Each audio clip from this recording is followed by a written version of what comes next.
Today, we're going to be speaking with Jonah Botvinick-Greenhouse, a juggler who I believe is one of the top 3 or 4 in the world, just pushing the boundaries of ring juggling way beyond I ever thought was imaginable. But that's just the tip of the iceberg.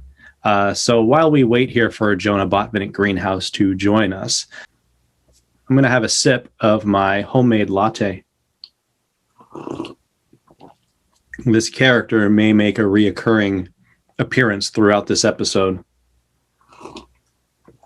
but I do drink these rather fast, so it won't make too many appearances. Outside of Jonah's competition career within the World Juggling Federation, I'm not very familiar with anything else he's doing with juggling, so this will be a good opportunity to poke and prod and find out what his goals and aspirations are with juggling, if it's a career path he's looking to seek out, or if it's just praise in the Olympics. I'm always curious why people get to be the best jugglers in the world. Of all the things you could do, why was juggling the thing for you? Well, here he is. I guess we'll ask him. Can you hear me okay? Yeah, I can hear you. It's always the first statement of any Zoom meeting. Can you hear me? Well, cool. Thank you for joining me. Yeah, happy to be here. How are you feeling? How was your wrist, your forearms, your arms? Yeah, I've been doing better.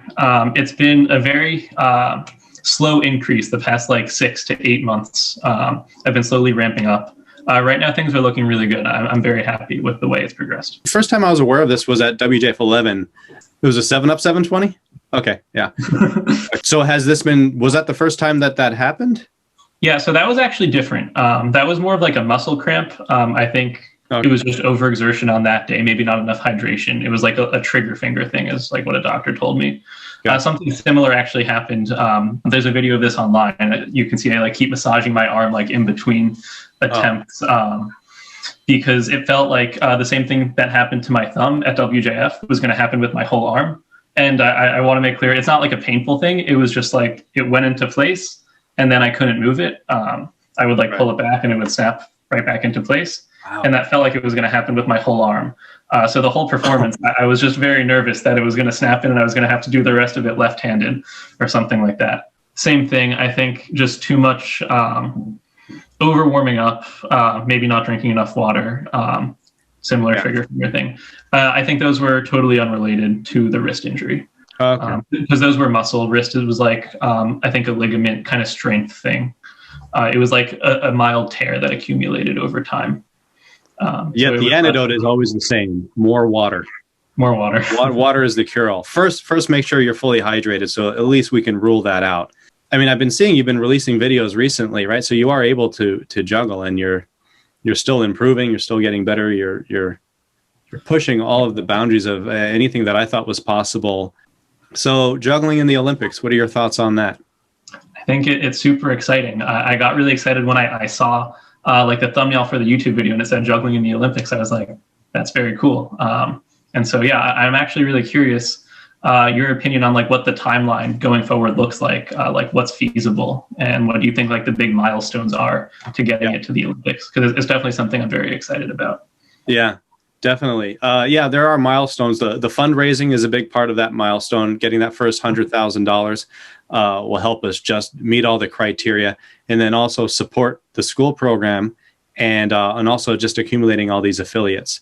So the affiliates are really important because we have to have 40 countries represented. That's the first milestone for that. So the fundraising, and then getting all of the countries, whether they just form a club or they go full on trying to promote it like I do with the WJF worldwide. UK Sport Juggling just launched their Facebook page, and so they have an ambitious agenda of all the things. It looks just like everything we've done with the WJF to promote juggling, to hold competitions and events and all that stuff. So the more affiliates and countries doing that, that helps us reach that milestone of meeting that criteria. Then there's memberships that we have to pay for to be, that you just have to be part of to be considered for the Olympics, and those are expensive. And then just continuing to run our events. But the school program I wanted to talk to you about, because This is a global initiative that I started it in 2005, and I wasn't thinking of it as worldwide as I'm thinking right now with the affiliates. The affiliates wasn't a part of the plan. I hadn't thought of it back then. But the idea, and this helps create jobs for jugglers, is to certify jugglers to be WJF representatives to do a school program. And in looking back at how school programs have been done, that always started with the performance for the whole school. And it was more like just, there's, passing around principles and juggling scarves with kids and stuff. It was more fun and entertaining and that kind of thing. And I think the WJF is set up to not need to do that. So we don't need performers necessarily to do this, because I've done school programs and corporate events where I just teach. And at the beginning of those lessons, I'll do a demonstration. And the demonstration is really all they need to get them fired up and excited about learning how to juggle, because they see what's possible with it. So it's shorter, which helps for attention span. So like just a 5-minute, whatever your skill level is, just show your best stuff. And then you demonstrate how you're going to learn 3 balls. And then it's just teaching 3 balls. The idea is to maybe get a rate of about $500 to $700 for a school for a juggler to go there. So the juggler gets certified, they pay for their certification, just like personal training, so that we know that, they know how to teach. And then, worldwide, we've got jugglers running this program. What is your ambition with juggling anyway? And would this tie into that in terms of do you see it as a career for yourself, or is it strictly just to become the best juggler you can just for the sport of it or the fun of it, or what are your goals with that? So it used to be, I wanted to become the best juggler that I could become, while having fun with it, maybe figuring out some new tricks along the way. After getting injured, the goal most recently became be able to juggle again. And kind of just enjoy juggling, maybe don't push myself quite as hard as I was right before I got injured. So I'm still building back up. I haven't touched clubs yet. And so my short-term goal is just to enjoy juggling, have fun with it.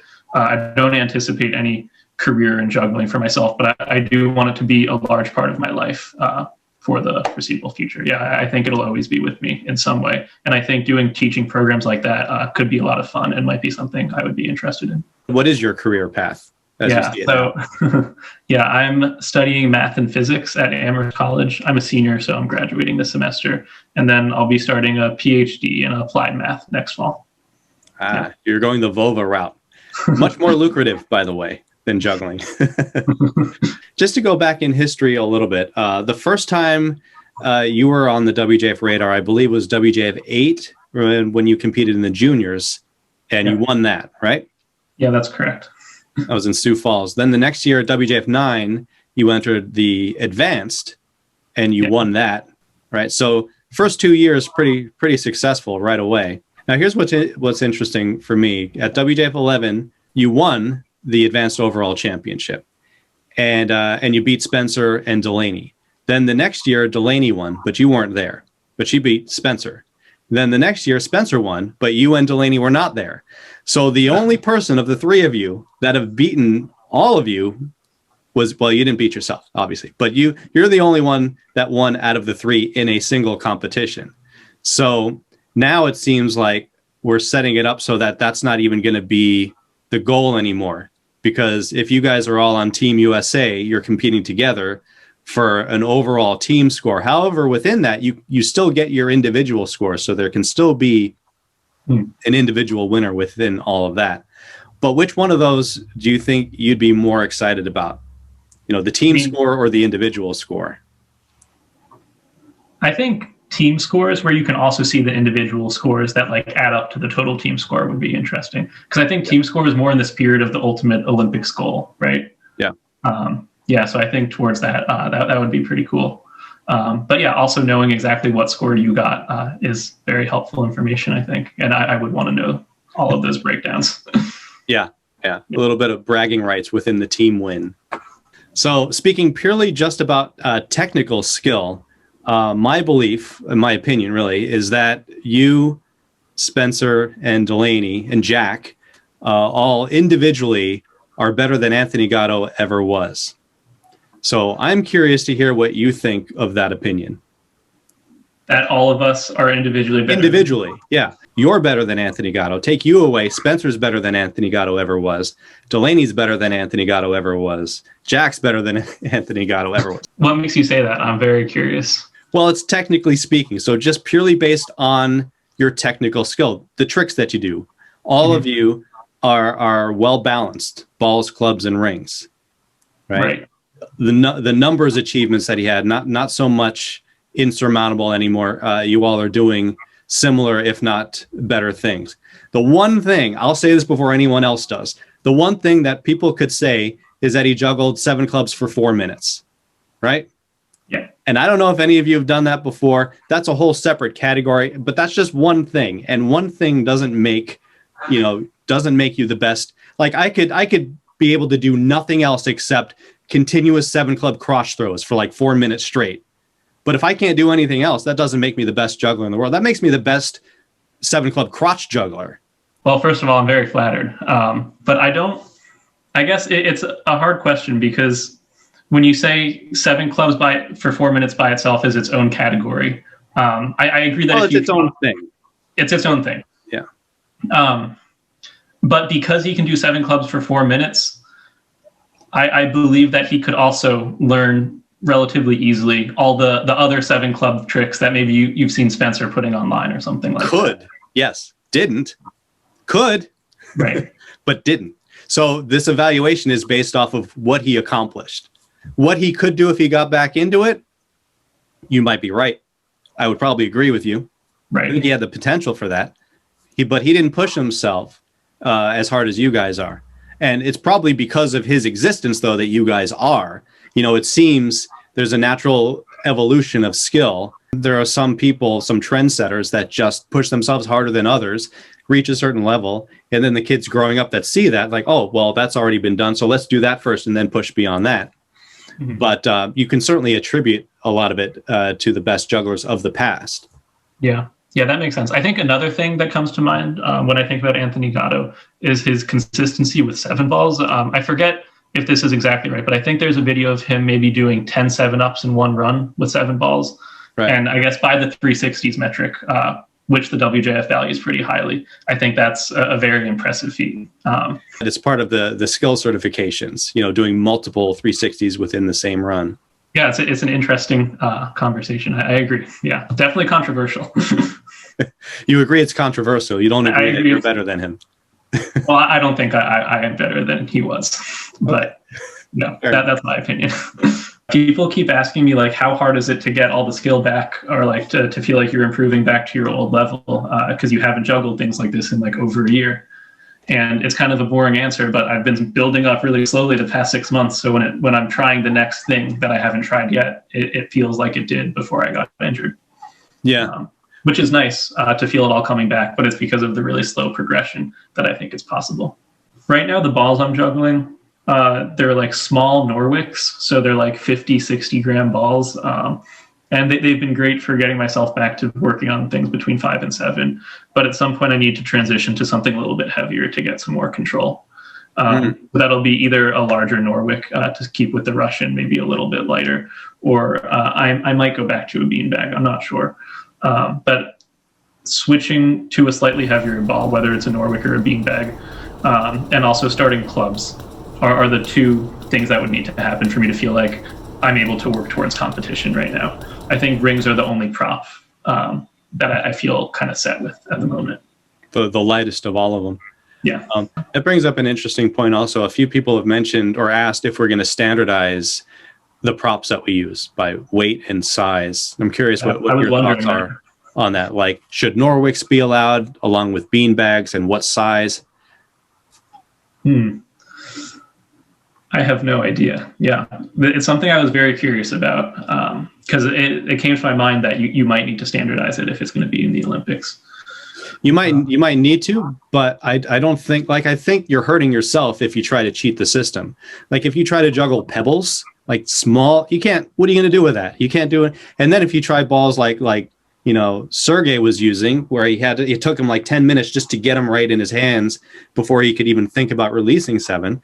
You're not doing much so I think there's too big and there's too small, and then there's the Goldilocks range of a ball size and weight that most people use anyway. So the only difference in that is, do Norwicks give you an advantage in collisions? I think they do, maybe, They seem to kind of, I mean, compared to a silicone ball anyway, right? If we said everyone's using silicone balls, nobody would be happy about that. Yeah, that's for sure. But then there's also the thing, if you're using bean bags that are squishy enough, you can kind of like squeeze the catches that are getting away from you. So so there's got to be a certain amount of firmness, at least. Maybe it's more of a firmness requirement. Because bean bags definitely give you an advantage on that. You could have like the standardized Russian ball and the standardized bean bag, and competitors could choose whichever one they wanted. I don't know. Yeah, and there could be a range in size just so that we have one, but it's not going to be anything I think that would be disputed. I mean, it's not like in ice skating everyone has to use the same sized ice skates. Right. I assume. Right. Yeah. And then clubs, there's got to be a certain ratio of handle to shell width that makes, because if you're doing sticks, obviously you have an advantage of being able to catch on either side. And also maybe the judges can't even tell if you didn't rotate it the right number and at that point it doesn't even matter. It seems like, the PX3 width is probably as small of a diameter as we would want. And then we can go up from there a little bit to like the standard Renegade size maybe. Gotcha. And probably no bigger than that. So are you thinking of actually manufacturing these new props for the Olympics, or are you going to pull some club or ball from the market and use that as the Olympic? I don't think we'll pull any specific one. I'm not getting into the prop manufacturing business right now. Yeah. But they already exist. I think just setting like prop manufacturers can, say that this is Olympic certified or, or WJF certified for the Olympics or whatever, WJF competition certified, something like that, so that people know when they're buying it that it meets those requirements. And so those requirements will just be listed somewhere. They can cross-reference it. Like if you're getting a club, the shell has to be this diameter, the handle has to be this diameter, the total length can't be longer than or shorter than, stuff like that. It's going to be stuff where jugglers will be like, that's kind of what I'm already doing. It's probably, but I think just to have some validity as an Olympic sport, you need to have standardization somewhere in text so that they see that you have that as part of it. I'm curious about the advanced routine forms, if you're planning on updating those. I'm working on that with our webmaster to make that a web-friendly form so that everyone you don't need to like use Google Sheets or download it or anything. You can play with it all on the website, and then you can download it and keep a personalized copy of your dream routine or the routine you plan on doing. And we have to, once people start registering to compete, because we're opening it up to anything you want to do, any moves with clubs 3 and up. So as you guys start, like if you were going to compete and put together a routine, you would have to submit all the moves you want to do that aren't in that routine form right now, so that we can evaluate them relative to the moves that are in there to give them a score, and then put them in there so that they'll be available for you to choose. So we'll just deal with that on an annual basis. That's the plan for that. That's the next thing we're going to work on. That and the next skill level certifications, the 3A, 3B, and 3C, I think, still have to go up, and then 4 and then 5. Yeah, I don't remember off the top of my head like what level corresponds to what skills, but it did get very hard. I remember looking at something and being like, if I ever see anyone do this, that'll be amazing. I think the one that you had intended to match up with the current advanced level, I think did a pretty good job of that. I thought it was pretty good. I think the spacing was maybe not fully uniform throughout the levels. It seemed like there was the skill level was closer together in the beginning, and then it got further and further the more you went. But that might be good for beginner jugglers getting involved. It could feel good to rack up a bunch of, the badges as you went along. Yeah, that was the idea behind it. When you're first starting, there's, the first couple of years are very exciting because you can blow through like those first WJF 1, 2, and 3s pretty quickly. Just based on how I've seen you guys improve fairly quickly. And even myself, I think I was probably, I could have gotten all of those in the first year or two. And with those being there, I think they'll get there even faster because now they see what they have, they have something to shoot for instead of just whatever they decide. Right. And then, as you get better, they get spaced out more. It takes you longer. But it's also more expensive to get certified at the higher level. So you need the time to save up also. And the job of certifying those too is going to be pretty time intensive as well, to make sure that everything is done and done correctly. And if not, taking copious notes so that they see what they did wrong and how to improve on it. Yeah, I'm curious. At what point do you say this was too sloppy for certification? If it was like on one move, like maybe a large foot movement or like something like that. Do you have like an idea of how you would either accept or reject them in your mind? Yeah, I think it's going to be cold-blooded. I think it's going to be similar to how we judge the competitions, only, you know, and I was shooting today. I was shooting examples of how we expect these moves to be done. So with clear instructions, if something has gone outside of your body frame and you had to make a save like that, especially considering that this is on video and you have as many chances as you want to get it right, that's not going to count. That'll invalidate everything. So you gotta get everything right. I mean, this isn't like you know, you can pass on an A, B, C, you know, or in some cases D. So you got to get an A, right? So everything has to be done right. And that is the challenge of it. And you're mentioning back, you know, the skill levels where if you ever saw anyone do it, you'd be amazed. I think this is a long game. So a lot of current jugglers right now are just going to shake their heads at it. It's like, oh, that's impossible. I'm never going to do that. And maybe they won't if they're looking at it with that mindset. But we go to a school program. Say you go to a school program, you demonstrate what you're able to do just within like 5 minutes, right? And they see that. Then you teach them how to juggle. They see these skill levels, and you know, there's going to be a few out of every school that really take to it and will set that as their life mission. And those are the ones in 5 years, maybe, you know, you'll be seeing that. I think, you know, 5 to 10 years, maybe sooner. So, you know, I put that all together thinking, well, okay, we know what's done now. And based on what I thought was possible 15 years ago and what's happening now, what's the next leg of that? What's going to be happening? So I just kind of made it up. I'm kind of just like writing the future. And then the future will happen because I wrote it. Someone will do it. I'm not going to do it. You might do it. I mean, you still have a long way to go, I think, in how good you're going to get. And the same for Jack Delaney, Spencer. So we'll see how far you guys take it. See how close you get to the next generation level. That one was fun to put together because that's just like a wish list. So what do you want? What do you want to see? Yeah, that'd be like awesome. You're writing a video game. Yeah, yeah, that'd be super cool. I'm curious if the skill levels, if there's going to be any connection between those and the competitions. Like you need to be certified at some WJF skill level to apply for intermediate competition or something like that. Yeah, I thought about that. Someone else had asked that, and I don't think so, because it's a totally different thing. As we know, your skill level on video is nowhere close to your skill level live in a competition. So I think the competitions are going to be the same thing as always. You know, to put it bluntly, it's the best of whoever decided to show up and compete. But hopefully we have good competitors showing up every year so that it's actually meaningful. But no, you don't have to be at the Olympic level. And in many cases, other countries, their jugglers just aren't going to be as good as U.S. jugglers or, you know, jugglers in Germany maybe or other European countries. So it's just going to be, you know, the best that they have, really. You know, that's what any Olympics is the best of each country. So they're usually pretty good, though, because they're the best of the country, and it's also the Olympics.